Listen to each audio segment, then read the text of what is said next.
evo, bila je i progonjena iz zemlje, slali su joj sliku mrtvog sina i rekli joj, pazi, imaš još jednog, jer on treba ovako da završi.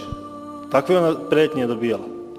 I ovo je jedini način borbe koji je njoj preostao. Ne razmišlja razumno i umjesto da joj pomognu, da je sklone sa hladnoće, da je nagovore, ubede, razgovaraju sa njom, da prekine štrajk glađu. Mislim samo da je ona na nekom pogrešnom mestu.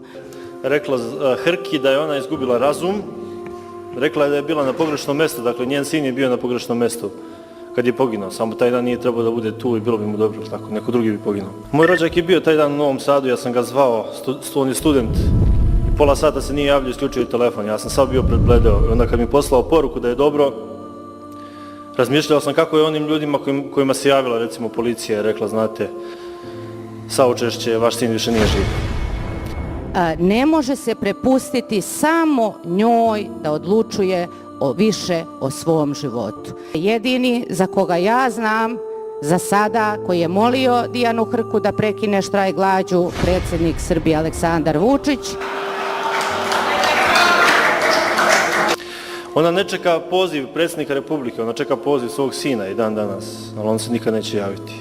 To će njoj doneti trajne posljedice. Vučić jučer rekao kako je njemu pao kamen sa srca, kako je srećan, eto, ona je primila infuziju, to ništa neće riješiti, ona će uvenuti kao biljka, to nikoga ne interesuje. Hvala.